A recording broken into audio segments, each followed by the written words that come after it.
Good morning, everyone, and welcome to Within's second annual Within Summit. My name is Ashley Barkoviak, and I'm the Clinical Operations Coordinator here at Within Health. Today, I would like to introduce you to Dr. Eric Wood, who serves as the Director of Counseling at TCU and is a published author as well, and Kate Scafati, who serves as our clinical lead here at Within, and she is also the lead of the University Task Force here as well. They will be presenting on the topic of using the collaborative care model for the treatment of eating disorders on college campuses. Before we start, I do have some general information to go over in regards to the CEU credits. Evaluations will be sent to your email for registering for the presentation. Once you receive that and you do the survey attached to that, you will receive your CE certificate. Please utilize your CE Go dashboards for all things CE related. The video of the presentation will also be available after the presentation. You will not get credit, however, for just watching the video. The credit will be given to those who attend live. To access the video, please utilize your CE Go dashboard for that as well.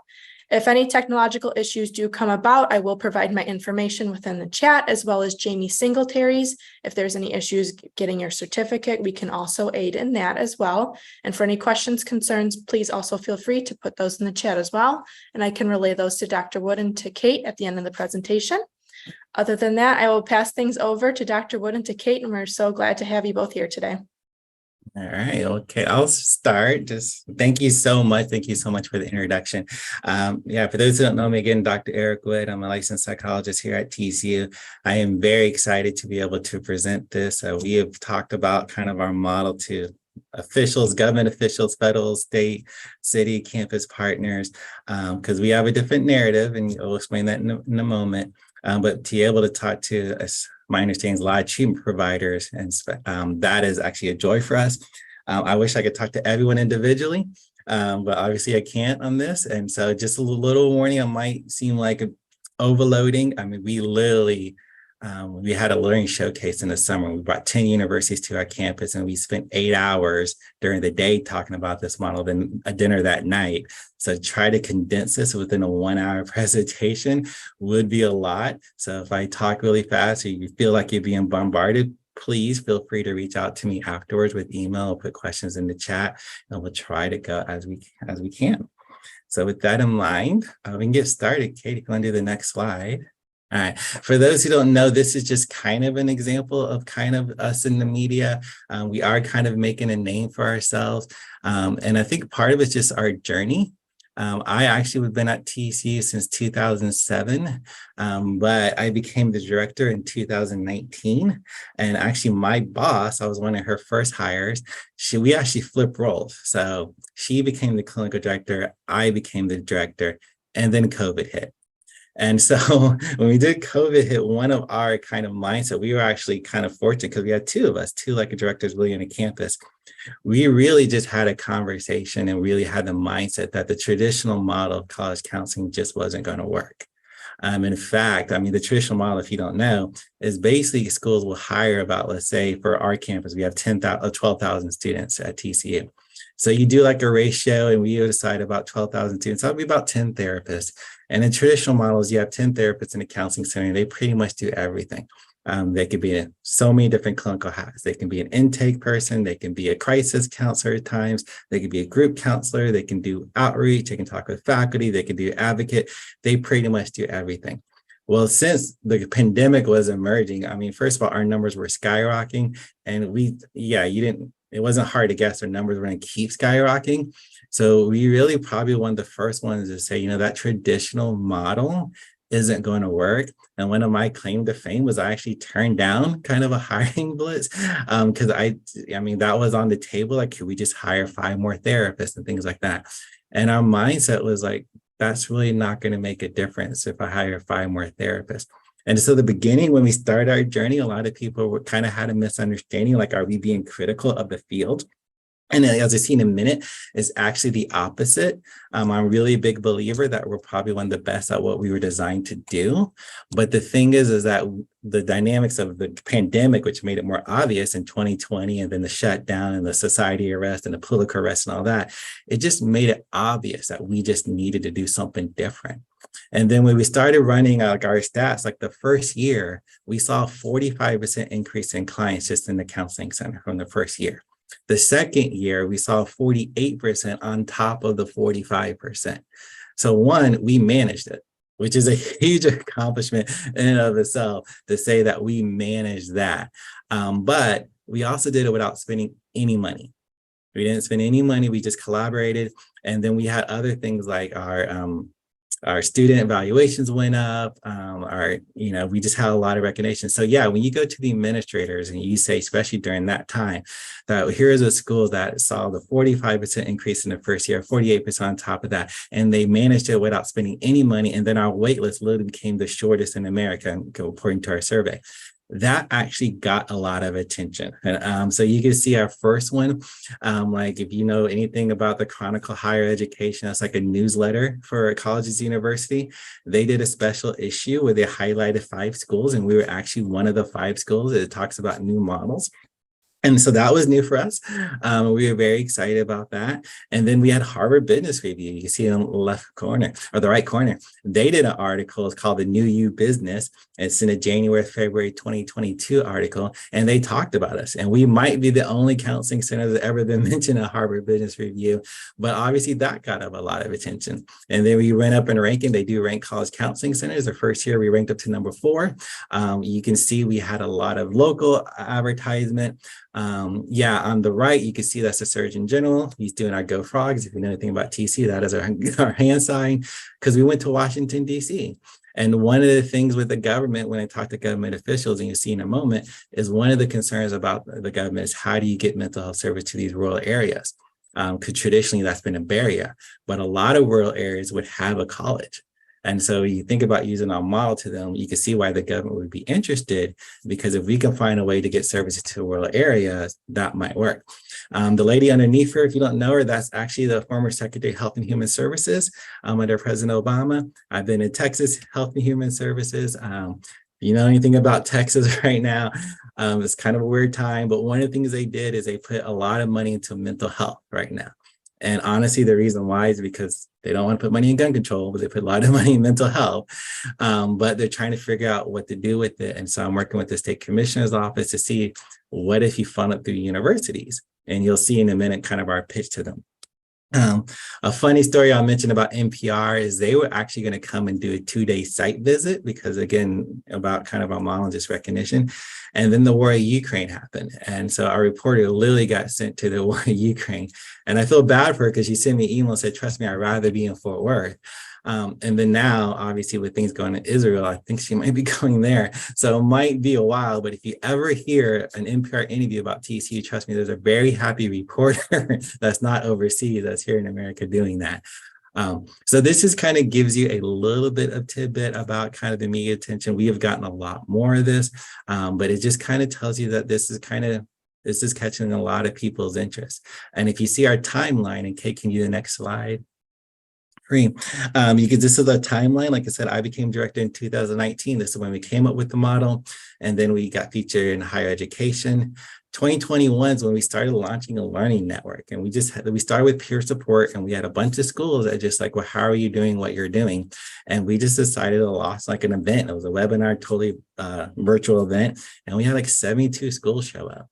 And now we kept this learning network, and we have, I think, over 123 schools now, anywhere from Ivy League schools to college, community colleges.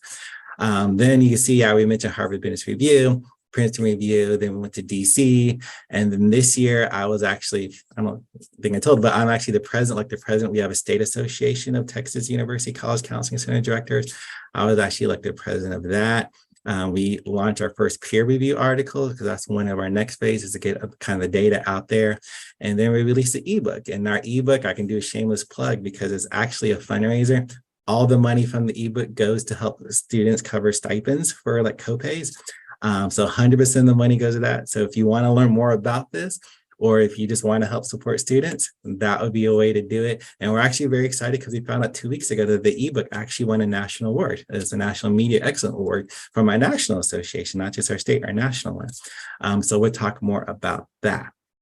So with all being said, before we get into the model, you probably need to talk about our narrative. So if you can get to the next slide, Kate. So when I look at this slide, the first thing I would ask you is just kind of put aside everything you heard about college mental health. If you do any Google search, and I'll give you examples in a minute, it's probably negative and you probably heard horror stories, but just put that aside just for a second. We'll come back to that. If you think about college mental health just in general, there are a lot of opportunities that we can offer that no other healthcare system in the world can offer. In fact, one of my mentors, I remember, he made a statement and he said that college mental health is one of the premier health systems in the world. And at first, I didn't get it. And I was like, no, we're actually been viewed as a thankless profession. But he really won me over. And let me give you some of the reason. Again, forget the kind of stereotypes and just think about the opportunities we have. First of all, our demographic. Traditionally aged college students is 18 and 25. I'm sure most of you know that that is a very, very key demographic for a lot of different factors. It's the second leading demographic for suicide attempts. It's very high prevalence for eating disorders. Not most, but a lot of mental health problems will emerge during that time, which for us, it means it's the best time to treat them. So if you think about having access to that demographic, that is a primary demographic that I think our society to be interested. And that traditionally is pretty much most of our kind of consumers are between that age. The second opportunity we have is that we can access treatment. In fact, I would contend that no other system in the world has the access that we have. We are literally located where they live or where they work, quote unquote. A lot of students literally will walk by us or travel by us every single day. So the access is, you can't get any better than that. The second is we do know that there is a reduced stigma. We know this in the fact that college students use mental health services more than their peers outside of college. And part of that is the access, but also a lot of people don't kind of pay attention to is the gatekeeper part of it. We know that one of our biggest marketers or promoters are former clients. Like when a client has a good experience in counseling, there's a lot of research says that they are very likely to encourage someone else to go to counseling. So if you think about college counseling centers, like let's say for us in the last 3 years, how many former clients are on this campus who've had a good experience? That means how many gatekeepers are there in this community? So one of the very few communities where there are literally hundreds and thousands of gatekeepers. So the average student, whether they know it or not, is probably interacting to one of our former clients. And so the odds of them actually being encouraged to come to seek counseling is very high. And that's just the students. But then on top of that, then you got residential advisors, you got faculty, you got deans of students, you got coaches. So there is a lot of help seeking going on. And that's what it takes usually to get this demographic to come in. We have a stat every year where it says that 85% of our students come to counseling because somebody asked them to. To think that at 18 or 20 years is going to pick up the phone and call a psychologist really isn't going to happen. It's all, most of the time they need a nudge. And we're actually in a community where there's tons of gatekeepers with that. And so that's another thing that we offer. College students, I'm sure you know, very big on peer support, social media. Yeah, social media, especially with eating disorder, it can be very negative. But on the flip side, it can be very positive as well. But just the ideal of kind of working with your peers, being in your peers, this is actually really good for treatment because you'll see in a minute, if they can be in treatment with their peers, that is actually a huge factor that helps in terms of accessing, utilizing services. And then, yeah, most college counseling centers the last thing is a reduced cost. Most centers is part of the tuition, so the students don't even have to pay anything. And if some schools do charge, the charge might be like 20, 25 bucks. A lot of times it's cheaper than what a copay is. So if you think about just those 2 points, you can see, yeah, in terms of accessing, in terms of availability, if it's done right, and we'll see in a minute, that's an important part. There isn't another healthcare system in the world that can offer that location with that many protective factors and increased help seeking and that serves that demographic. We are literally, I think I said, the best in the world. But then if you add, okay, what's the bigger picture? Think about our infrastructure here. And this is what I told the Surgeon General and other government officials in Texas. If you want to talk about the mental health epidemic of America and you want to do something about it, well, where would you start? If you ask me, I would start with colleges and universities. Because one, like I said, we have the access, we have the demographic, we have the location. We also have the infrastructure, like we have the conference room, we have the overhead. We have an IT department.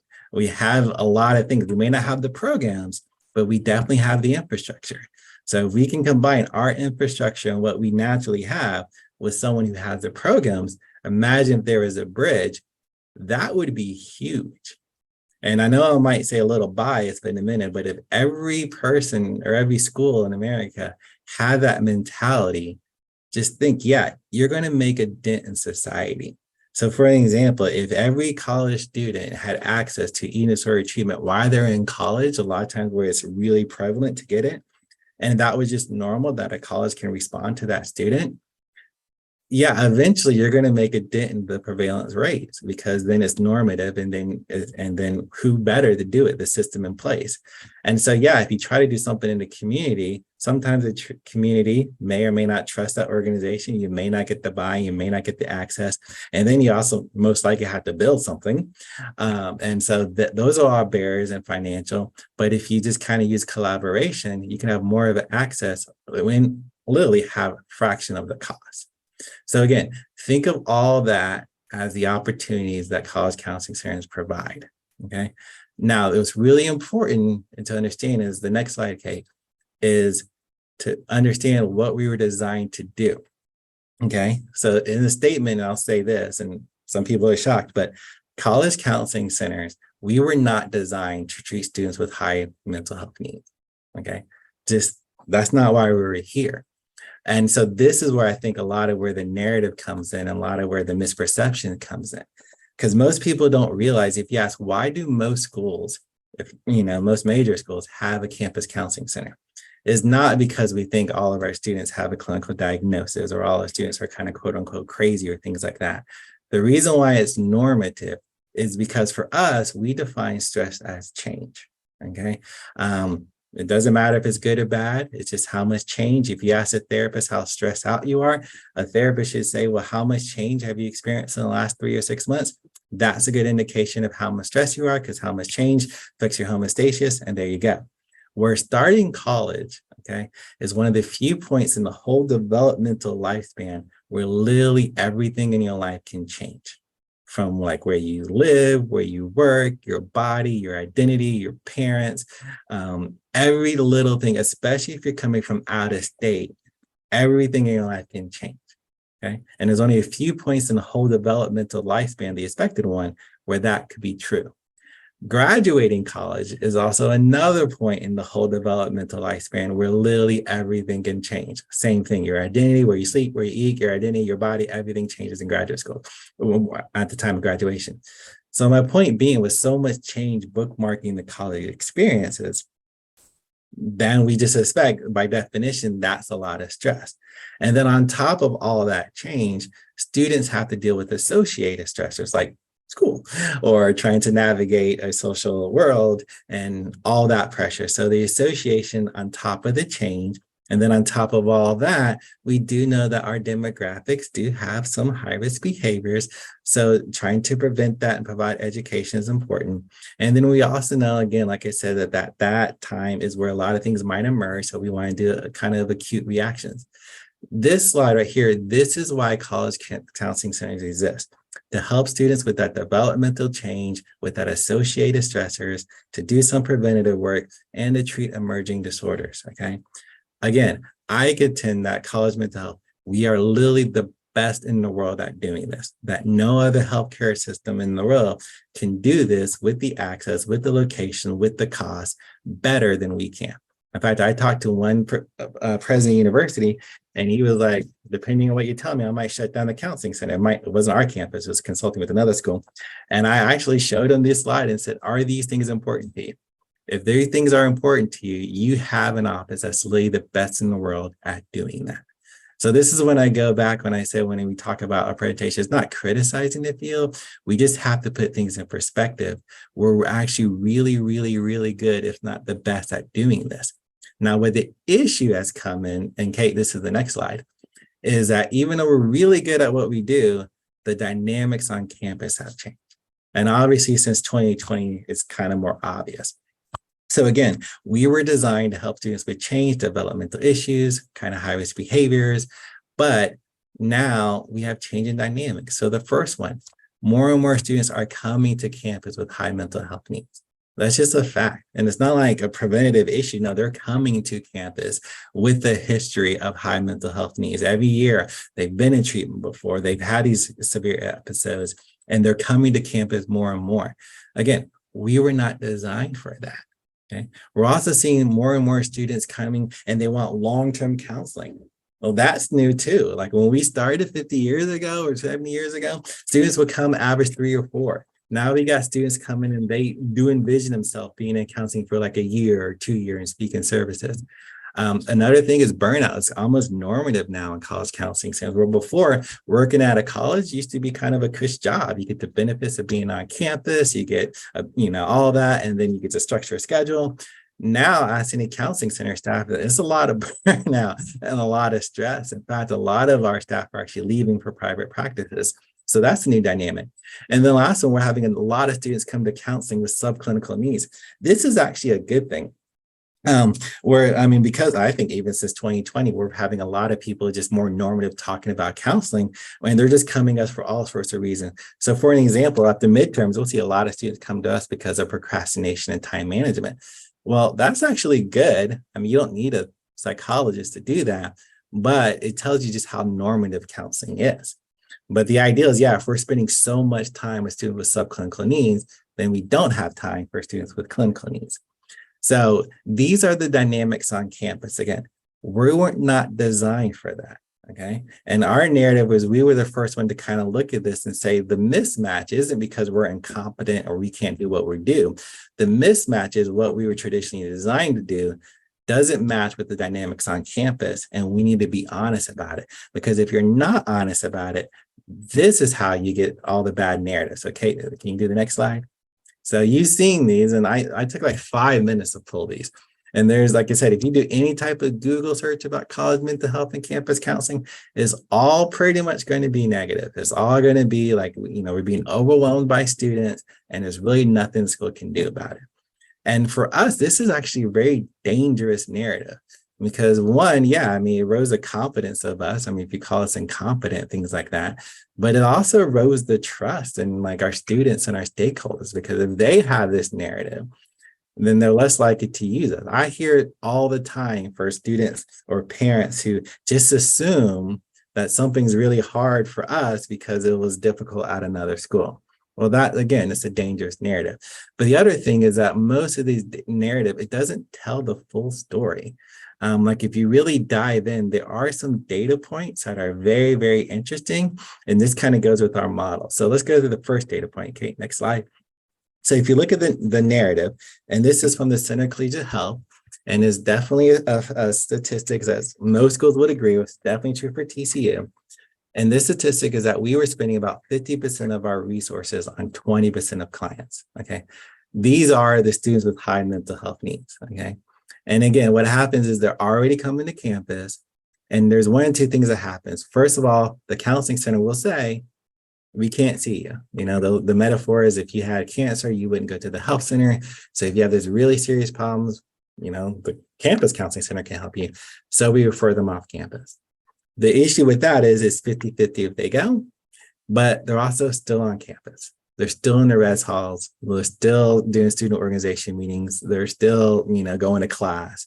And so eventually somebody gets worried about them, brings them to the counseling center. We do an assessment again, we refer them off campus again. They don't go. And then eventually someone else gets worried about them, brings them to the counseling center. We do another safety checkment. We refer them again, they don't go. And it's just cycle and cycle and cycle. And they're not getting treatment. There's nothing really being done. And eventually these students are at risk of just leaving because it's frustrating or a negative outcome. And again, this goes back to we were not designed for this. 50 years ago, if you had a bipolar diagnosis, you probably didn't go to college. But now it's very commonplace. And so the ideal is we were one of the first ones that said, what if we had something for these 20%? So instead of referring this on campus, or instead of trying to absorb them, which is what a lot of schools do. So if you have a student with high mental health needs, you just try to absorb them to our model, which we call the absorption model. Well, we know that doesn't work, because if we do once a week counseling and we're someone with high mental health needs more than that, then we're just providing a sub-level of counseling. So, but we thought is, it's still, this number is growing. So if referring them off campus doesn't work, trying to absorb them in our system doesn't work, what if we had dedicated services for those 20%? And then the question is, well, that sounds great, but how are you going to do that? If my staff's already burned out, the answer, and we'll talk about more, is you just collaborate. There's a lot of treatment programs that have programs that are literally designed for individuals with high mental health needs. So why do we need to build our own when we have the infrastructure, they have the program, why don't we just build a bridge? The second point, Kate, next slide, is if you look at the narrative, we know that in terms of capacity, at any given time, any counseling center, most or many of our current clients are actually former clients who return to counseling. Now, on one hand, that's great, right? Like if you've been here 4 years and come to counseling twice, that's awesome. But you also have to be honest, because it does beg the question of what type of aftercare services do we provide? Like for an example, it's obvious it's substance use, right? If someone's like in the middle of the addiction cycle with substance use, and then they go to counseling, let's say they go to counseling for a month and it works, and let's say they get sober, everyone knows what happens if you just stop. If they start going to counseling, it's cold turkey. They're probably going to go back to the addiction cycle, which means they might need clinical interventions all over again. Okay. Well, if we really look at that dynamic, as college counseling centers, we really don't have any type of aftercare. So it's very common, for example, a student come to us scored very high on depression or even eating disorder symptoms, and we get those symptoms in remission, and then we just terminate, even though we know that could be very episodic. And because we terminate because we need a slot. So if we do that and we stop just at remission, why are we shocked that they're coming back? And so the question is, what if we did have aftercare programs? Would that reduce the need for students to come back? And if they did, would that enhance the capacity of the counseling center? Yes, it will. But then the question is, well, what model of aftercare do we use? Well, again, we have this whole literature in substance use. Like in that field, they consider counseling just a phase. Like they'll talk about counseling is a phase. And then after you go to counseling, that peer support and having that mindset of recovery, that is paramount. It's actually normative in the field. So if you know anyone with substance use, they'll say that peer support and that recovery, that is just as, if not more important than the counseling. So what we did is we decided, why don't we use that same mentality for everything? So instead of just substance use, have the mentality for depression, for trauma, for eating disorder, for anything, that counseling is just a phase. And then after you do the counseling, can we have some type of peer support communities or stress and model recovery for literally everything? And what we found is it's working. In fact, a lot of our students, instead of going to counseling, would elect to join our peer support communities. But we do know that the more students who are involved in a peer support community, they're less likely to return to counseling. They might need some, but not as much as those who don't. So that's the second point. Third data point, Kate, is that we also know that, again, this goes to the burnout of staff. So if you see this, yes, any counseling center, how high is your stress level? It's going to be pretty high. That's why with the burnout, it's going to be pretty high. But then you ask them, what is the source of stress? Other than pay, the thing is really what we call unscheduled appointments. And those are two things. It's either students who just come in crisis, because obviously by definition, they're not scheduled, or students who just show up. And that's very common. Again, we're dealing with 18, 25-year-olds. They just walk into campus and they show up. Well, traditionally, what counseling centers do, they split their counselors. So like I would be the counselor on call one day on Monday. And that could be a very terrible day for me, because if I'm the counselor on call, I could have 6 people come on call and I have to deal with it. Or I could have no person come on call, which would be a good day. But if I have 6 people come on call, it also becomes into like a follow-up factor, because if someone's in crisis and I'm booked normally, the next time I could follow up would be that next week, which if you're in crisis might not be good. And it's high stress and I don't like being on call. So what we did is, what if we had split our staff and we realigned it, and we had some staff who all they did was crisis and walk. In other words, they don't have a caseload at all. They just come into the counseling center and they just, students can schedule a triage or an intake, but they just wait for students to come in. The idea, if we had a team that's dedicated just for crisis work, one, that would better serve the student, because if the student needed follow-up, that person doesn't have a caseload, so they can say, I'll see you tomorrow or the next day or the next day after that, which has definitely happened. 2, my staff is not on call. So all the hours that they were on call, now they can use that for scheduled appointments. And the first year we did this, each one of my staff, they saw an average of 7 more students per week. And they reported loving the structure because all they see now is scheduled clients, theoretically. So they're no longer having walk-ins or drop-ins or emergencies, and they're no longer doing intakes or triages because we have a whole team for that. The last slide. Then also the next data point just goes back to the subclinical needs is that any given time we have students with subclinical needs. So for an example, the way we did that is we know that every year there's going to be what we call waves of students. So like the beginning of the fall semester, we're going to have a wave of first year students. So what we did in that situation is like, well, traditionally we would just send them to individual clients, maybe give them to our practicum students because they're homesick. But now we really started fostering our university, our student activities. So that program has booster because that's what they do. They, for homesickness, you don't have your attachments and everything's changing. But student activities is designed to help people meet other people. And they're also designed to, give some stability. So as more as that office kind of grows, the less kind of students come to us because they realize that's the place to go. Another example is, again, midterm. Students come because of procrastination, time management. Well, now they launch what we call student success, which is pretty much academic coaching. And so now when a student comes and they deal with procrastination, time management, our kind of response is, we're not the best office to go to because we have these academic coaches and that's a protocol. So again, that helps with our capacity. So taking all that together, Kate, if you next slide. This is our infographic. This is what it looks like. But to simplify it, next slide. Kate. Oh, I think I missed one. All right. Is there one about the 4 objectives? Oh, somebody include them. Anyway, I would just say I can talk about it. Is our model, when we talk about a collaborative care model, it's really broken down to 4 objectives based on those 4 data points. So it's not really a prescriptive like you have to do what TCU does. In fact, that's impossible. If you look at this infographic, I've had a director of a school of 70,000 students say that we have more programs on our center of 12,000 than she has for 70,000. But it's just more of a mentality. So our 4 objectives is this. The first objective is you'll see in the lower left-hand corner is that we want to have specialized services for students with high mental health needs. Okay.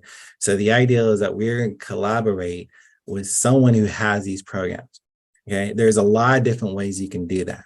For us, we do have what we call IOPs on our campus. We have like 6 of them. As you can see, they're actually IOPs on our campus.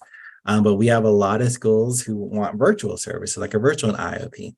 But the ideal being is that we have the overhead, we have the conference room, we have the space, we have the IT, we have everything.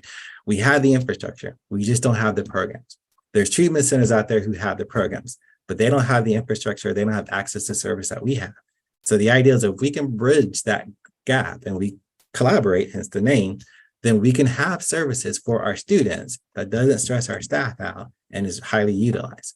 So that's one objective. The second objective is that we're really big on peer support. So as you see in the bottom right, so the objective is that we foster peer support communities in aftercare and recovery. And our mind says when you come to counseling, that is just a phase. And we don't call these groups, they're not groups. And you'll see in a minute, I mean, students, it's more of a social thing. The whole point is connect you with other students who are like-minded and they're on group meets, which we wouldn't do in a clinical group. They do social events, which we wouldn't do in a clinical group. And that is taken off. The third objective is that we do split our staff and some of them are crisis and triage. So we have dedicated crisis and triage. So you see that in the middle left. And that's the third objective is we're not going to ask our staff therapists to have 20 different hats. Our staff therapists are going to see scheduled appointments. And then we have a whole separate team. It just says crisis and triage. And then the last one is pretty much everything else is that we work with campus partners to help us students with subclinical needs. So whether that be our wellness promotion office or our student success office or intercultural services, that we're really big on collaborate. So basic collaboration is the key. Everything we do is collaborating. Okay. So that is kind of what this comprehensive model is. And so just really quick, I do not have time to give you, talk about all these objectives, but just give you some examples and then we'll let Kate take over. The next example, this is actually some quotes from our students, okay?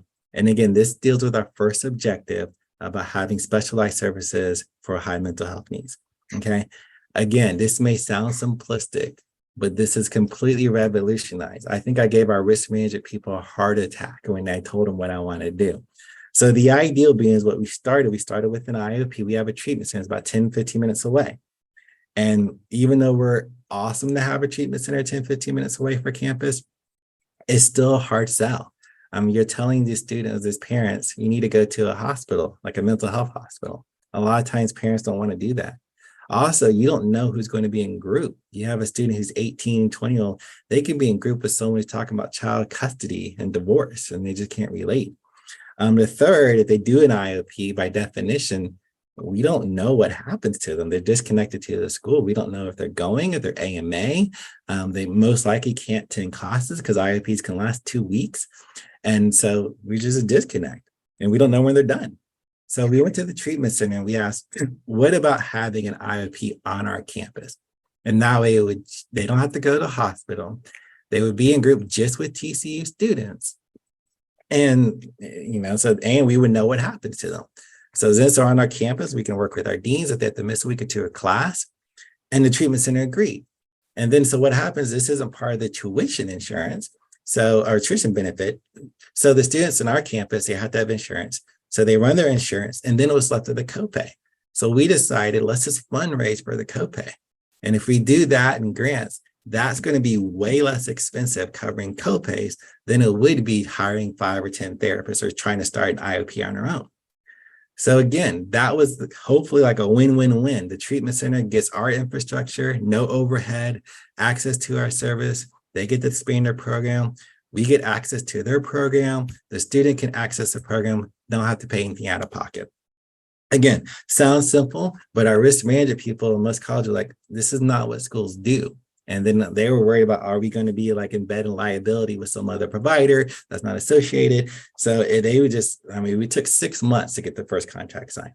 Well, what happens, I'll tell this story and then I'll move on, is that we had what we call our magical moment. So we had our first magical moment about 3 weeks into this program. And basically, long story short, because I know time's an issue, but we've had a student, I get a call, and it was basically from a professor or dean of students who said that a professor was worried because he got a goodbye email from a student, basically saying, thank you for all your help, and I'm going to jump off a parking garage. And then a couple of minutes later, I get a call, and it's from the campus police.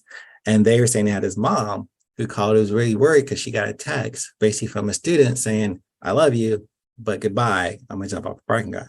And then we get a call from the dispatcher, and this is all within 10 minutes, saying that they're really worried because there's a bunch of students that are calling, and they're saying, this a student said, goodbye, thank you, I'm going to jump off a parking garage.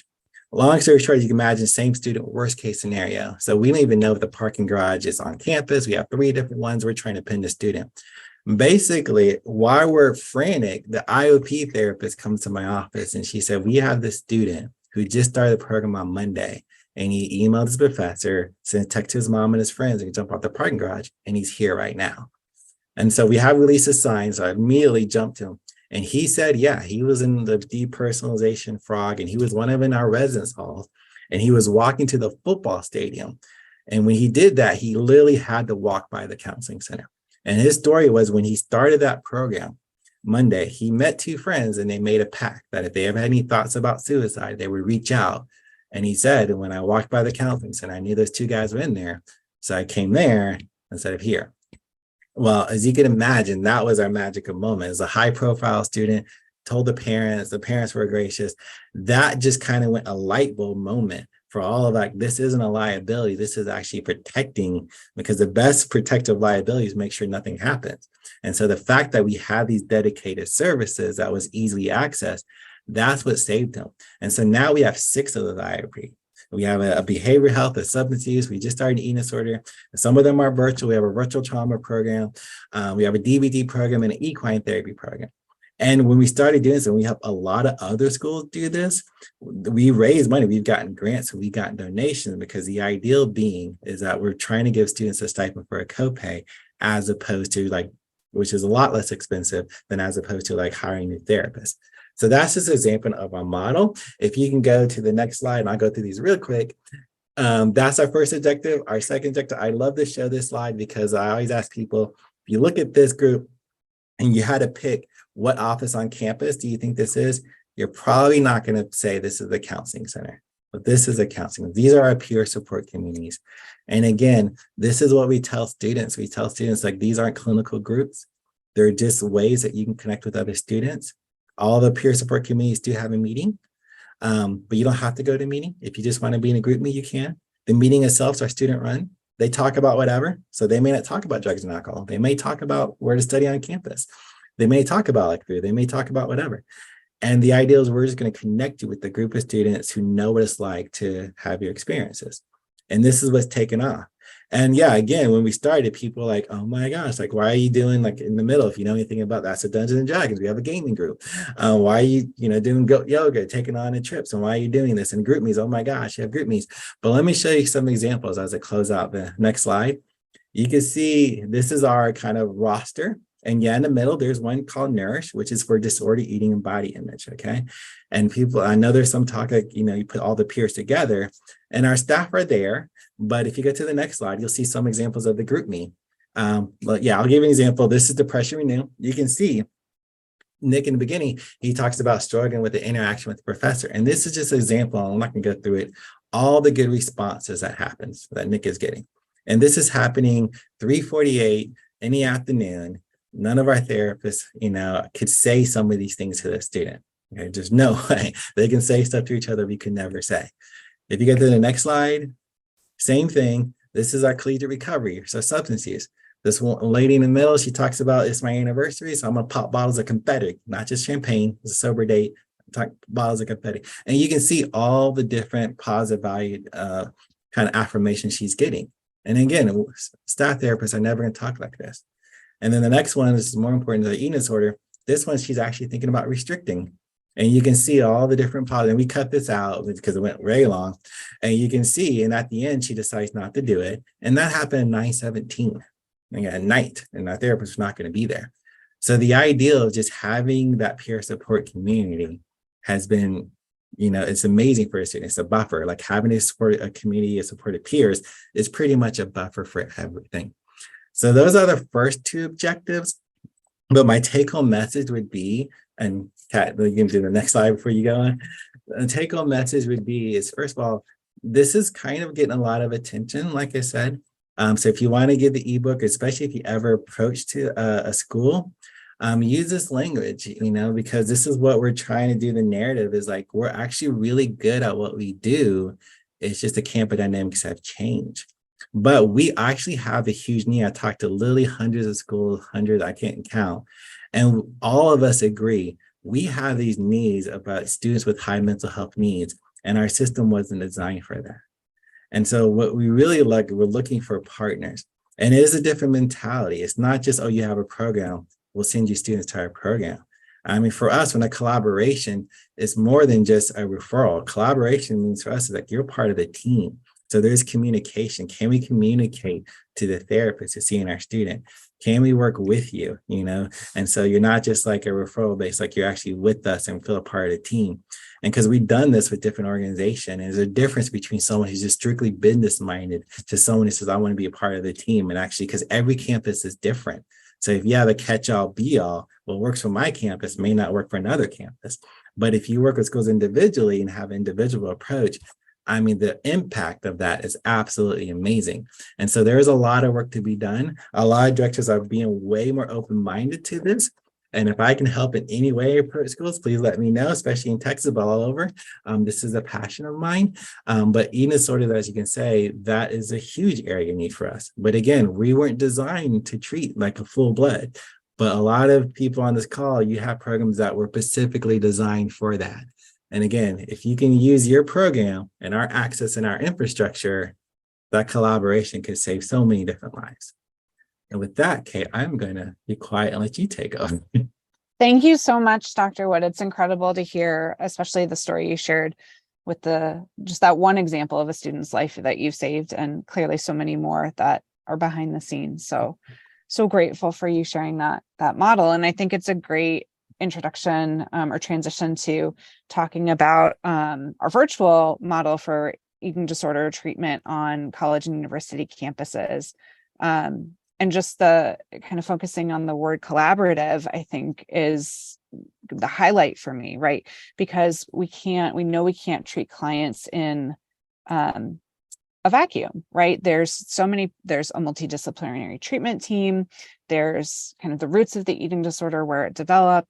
And then, as you really beautifully highlighted, that need for ongoing recovery support.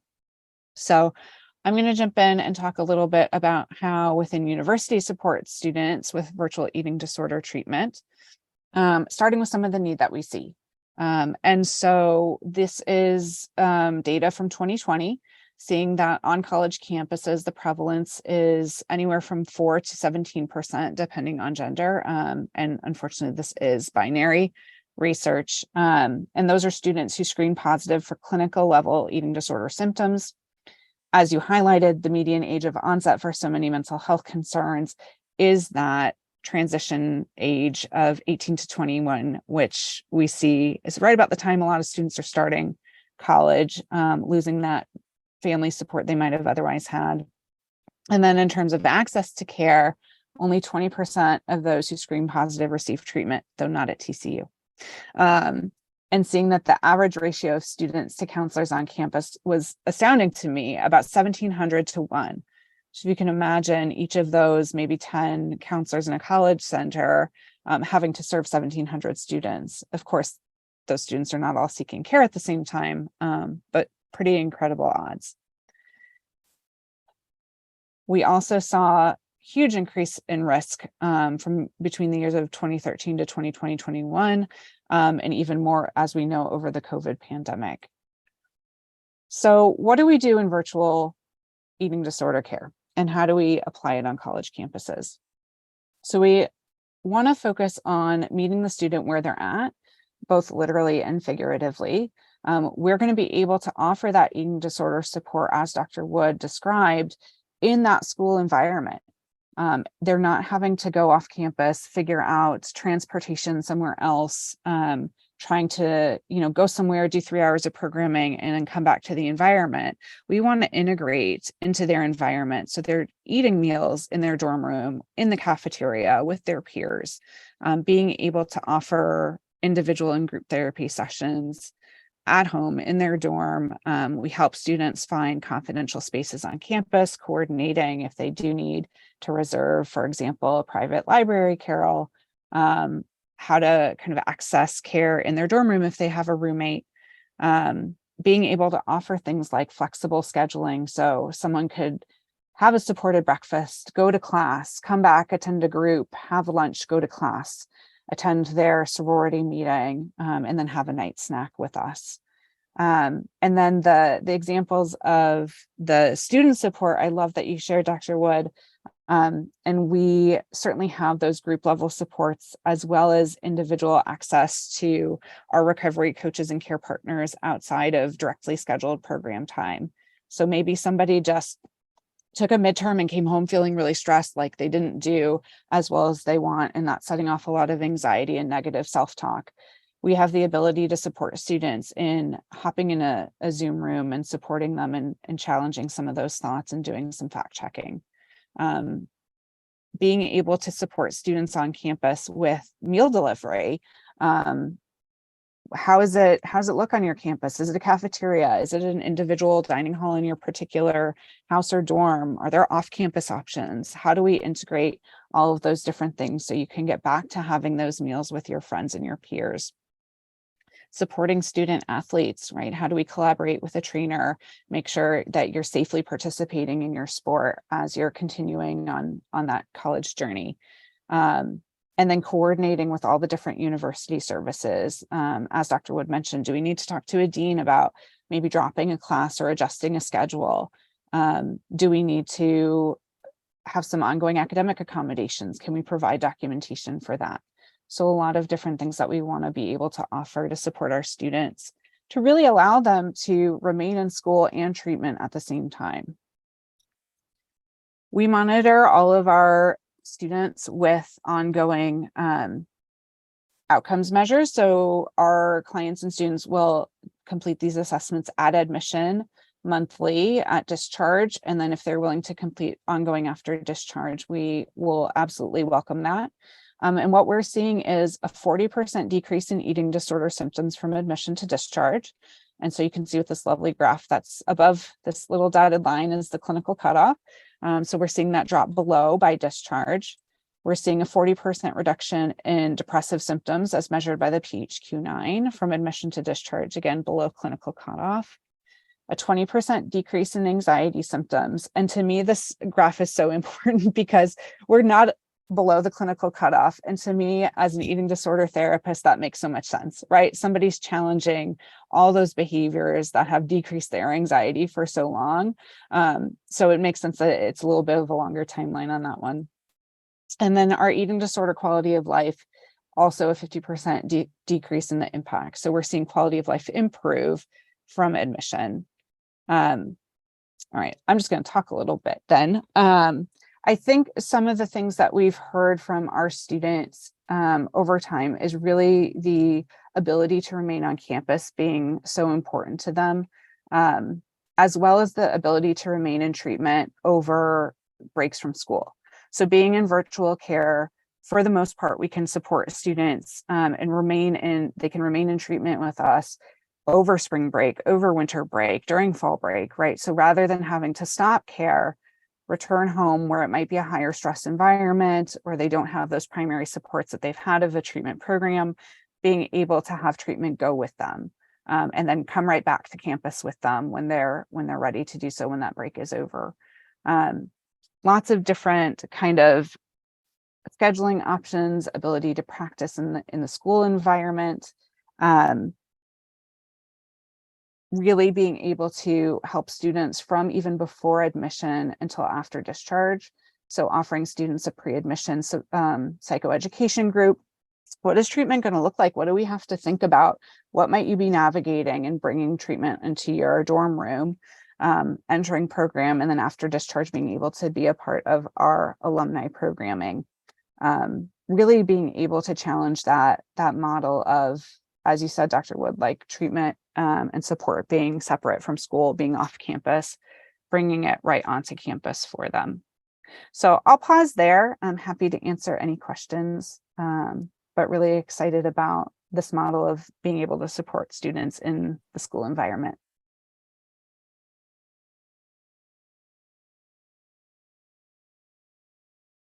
Thank you so much, Kate and Dr. Wood. We appreciate your such great insight on the university education and kind of incorporating all this treatment options for everyone. If anybody does have any questions, feel free to put that in the chat as well. We did have a couple roll through though, so I will answer for whoever, Dr. Wood or Kate, whoever would like to answer. One of the questions was, what therapy modality or group structure have you found to be most helpful in the college-centered therapy? I'm trying to think if I would pick one. Because there's probably need for all of us. I will say, I don't know if I would pick one as more helpful, but for our campus, and it might change. Like one of our partners does do like a full-fledged DBT, like study Marshall Linehan's and like do the coaching and individual. We call that kind of our Ferrari program, our luxury program, because we actually have a donor who like pays for it all. And so like the first year we gave them 24 students that we just knew were so dysregulated, they probably wouldn't have stayed in school otherwise, like with, any issue of self-injury, anything of that. And they kept 22 out of 24, which is very impressive. And I think that's what kind of allowed us to get more funding. So I would say, just in terms of in that way, we kind of give our students with very more serious kind of higher needs, if you will, to that group. But we also have the cognitive behavioral. Again, most of our students don't have high mental health needs. They have developmental. So even cognitive behavioral therapy kind of, is really good because they get it, the impact of thoughts on beliefs and core emotion, self-talk. So it's hard to pick one. I think it's more of just if they're getting treatment, is it proven effective, and kind of what their experience is like.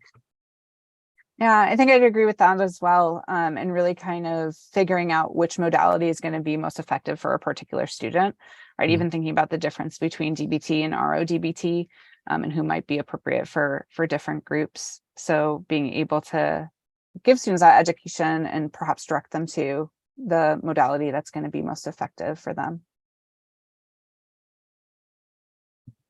Wonderful, thank you.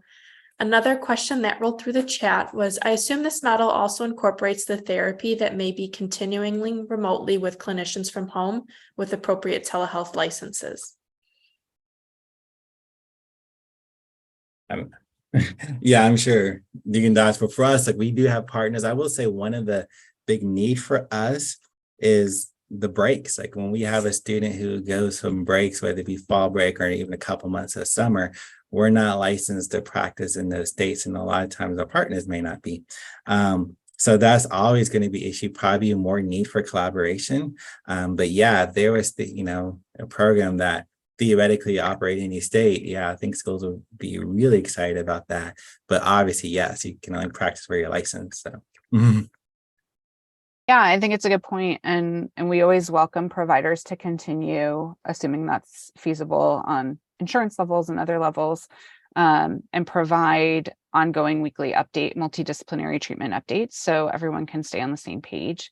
And I think that's a great model for what Dr. Wood has been describing, and having that clear communication ongoing with the different providers in the school. Wonderful, thank you both. And then Kate, we had a question actually directed towards you. How much support can Within offer a student, especially during the times that they don't have class or programming? Yeah, that's a really good question. So again, it's going to depend a little bit on the student's level of need, and we do a thorough assessment at admission. But our IOP is a minimum of 3 hours and PHP is a minimum of 6 hours, though it can be more than 6. We just get into tricky territory navigating students who then might want to be maintaining a full-time schedule. That's pretty hard to do. It's possible, but it's very hard and demanding to imagine a full-time college schedule with 6 hours a day of programming, and it can be 5 to 7 days a week. So if you have a particular student in mind, please do reach out, and happy to talk one-on-one. Wonderful, thank you. I think we have time for just one more question to wrap up. One question that did roll through was, how would you recommend working with students that are required to do their learning virtually or specifically remote learning? I'll let you answer that because we don't offer that here. Sure. I mean, I think it can be a lot for just a human to be on the computer for that many hours a day. And I think that's where we try and get flexible, right? So depending on what the school schedule is, then maybe one of the sessions that we have is doing a phone session, going on a walk with like a gentle walk, or sitting in a park, right, with your recovery coach. Maybe it's doing a supported grocery outing where we're on the phone with the client and helping them do their grocery shopping or buying new clothes, right? So we try to get creative about kind of breaking that up, but sometimes it's necessary, and then we work with the individual to see what feels best to them. Wonderful. Thank you, Kate. And I just want to wrap things up. I really want to send my thanks to both Dr. Wood and to Kate for presenting today. It was such an insightful presentation. We're so happy to have you all here with us for Summit. Again, just want to say thank you to everybody in providing the space for us. Please check out other events that are within our summit. We have a few more days of great events lined up. Please check those out and get registered for those. And we hope to see you all soon. And thank you so much again to Kate and Dr. Wood for today's presentation. Yeah, of course. Thank you.